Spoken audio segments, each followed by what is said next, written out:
বন্ধুরা, তো শারদীয়ার সবাইকে অনেক অনেক শুভেচ্ছা ও ভালোবাসা। তো আজকে হচ্ছে মহা অষ্টমী। মহা অষ্টমীর অনেক অনেক শুভেচ্ছা।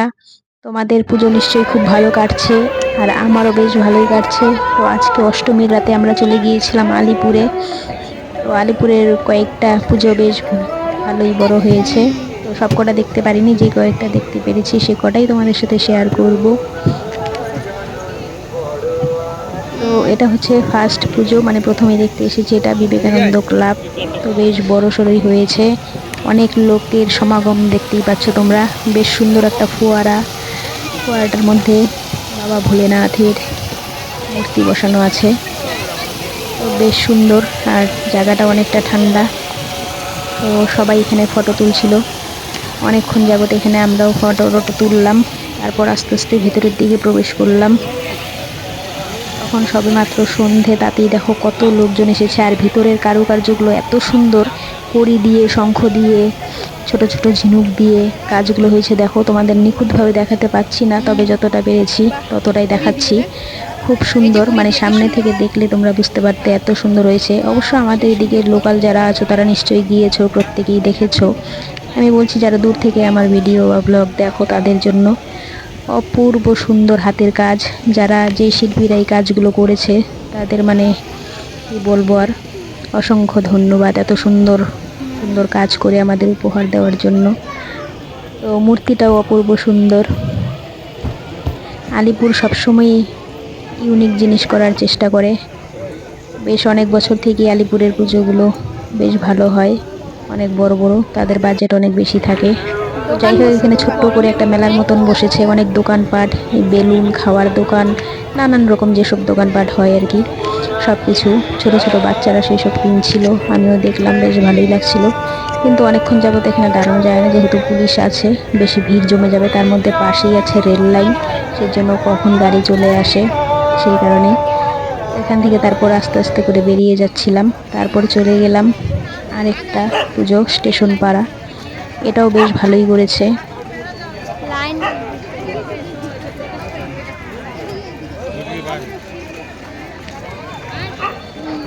দেখতেই পাচ্ছ এই প্যান্ডেলটাও খুব একটা বেশি বড় না হলেও তবু মোটামুটি বেশ ভালোই সুন্দর।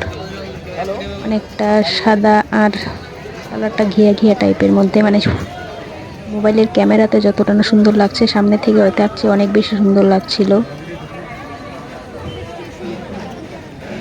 এবারে আমি পুজোগুলো একটা জিনিস লক্ষ্য করছি, প্রত্যেকটা পুজোতে প্যান্ডেল আর ঠাকুরের মূর্তি সবই মানে ইউনিক লাগছে, কোনোটার সাথে কোনোটার মিল নেই। এত সুন্দর কাজ। দিনকে দিন আমাদের বাঙালিদের ঐতিহ্য দুর্গাপূজা ক্রমশ বড় হতেই চলছে, তা দেখে বেশ ভালোই লাগছে। তারপর দেখো আমরা একটু একটু করে ভেতরের দিকে চলছি। আর ভেতরে, মন্দিরের ভেতরে, মানে এই প্যান্ডেলের ভেতরে যখনই প্রবেশ করছি, এত গরম লোকজনের জন্য, মানে কি আর বলবো। যদিও কোনো কোনো প্যান্ডেলের ভেতর ওই কুলার, ফ্যান এইসবের ব্যবস্থা ছিল, কিন্তু কিছু কিছু প্যান্ডেলে আবার সেসব ছিল না, যার কারণে গরমে টেকা যাচ্ছিল না। আর এবার পুজোটা একদমই তাড়াতাড়ি হওয়াতে গরমে খুবই মানে কষ্ট। আর তারা হয়তো, আমার মনে হয় যেটা, সবাই ফ্যানের ব্যবস্থা করেনি, যে কারণে তাহলে লোকজনের ভিড়টা আর একটু বেশি হয়ে যাবে, সেই কারণেই হয়তো ফ্যানের ব্যবস্থা রাখেনি। কারণ এখনকার যে জামানা, মানুষ ঠাকুরের মুখ দর্শন করার থেকে সেলফি তোলাতেই ব্যস্ত থাকে বেশি, সেই কারণেই ভিড়টা আরও জমে যায়। তো যাই হোক, দেখে তারপর আমরা আস্তে আস্তে আবার বেরিয়ে যাচ্ছিলাম প্যান্ডেল থেকে।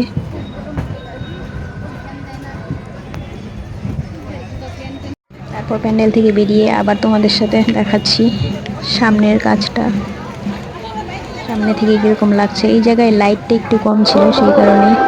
তারপর হাঁটতে হাঁটতে আমাদের খিদে পেয়ে গিয়েছিল, তারপর আমরা চলে গেলাম খেতে। মেয়ে বিরিয়ানি খাচ্ছিল আর আমরা খাচ্ছিলাম রোল। ওর কোথাও গেলেই প্রথমেই খিদে পেয়ে যায়, সেই কারণে ওকে আগে খাওয়াতে হয়, তারপর দেখো আরো কয়েকটা ঠাকুর দেখেছিলাম, কিন্তু সেগুলো তোমাদের সাথে আর শেয়ার করা হয়নি, এত গরম লাগছিল, মানে কি বলবো আর। তারপর আর করা হয়নি, প্রচন্ড ভিড়ও হয়ে গেছিল, বেশিক্ষণ দাঁড়াতে পারিনি সেই কারণে। এটা হচ্ছে পরের দিন সকালবেলা। গুঁড়ো মাছ আনা হয়েছে, গুঁড়ো মাছের চচ্চড়ি করা হবে। একদম ছোট ছোট পুঁটি মাছ। এটা শুধু পেঁয়াজ, লঙ্কা আর মশলা দিয়ে।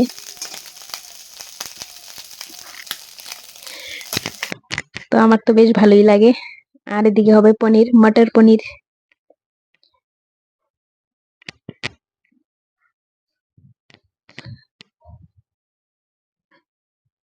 এর আগে তো মটর দিয়ে অনেক কয়েকবার ঘুগনি তৈরি করা হয়েছে, কিন্তু এবার করব মটর দিয়ে পনির দিয়ে মিশিয়ে, যাতে ভাতের সঙ্গেও খাওয়া যায়। ঘুগনি করলে তো ভাতের সাথে ভালো লাগে না, সেটা রুটি কিংবা এমনিতে খেতেই ভালো লাগে, সেই কারণেই আর কি। মটর পনির একটু ঝোল ঝোল হালকা থাকবে সেইভাবেই করা হচ্ছে।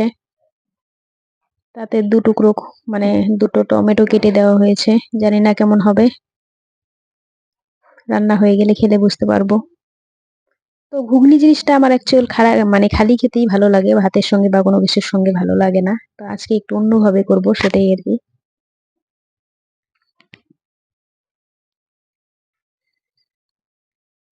তো এই এখন কিছুটা ঝোলটা জাল হলেই নামিয়ে নেব। তো যাই হোক, তোমাদের পুজো কেমন কাটছে অবশ্যই জানাবে। তো ব্লগটা আজকে এই পর্যন্তই। তোমাদের কেমন লাগলো অবশ্যই কমেন্টে জানাবে।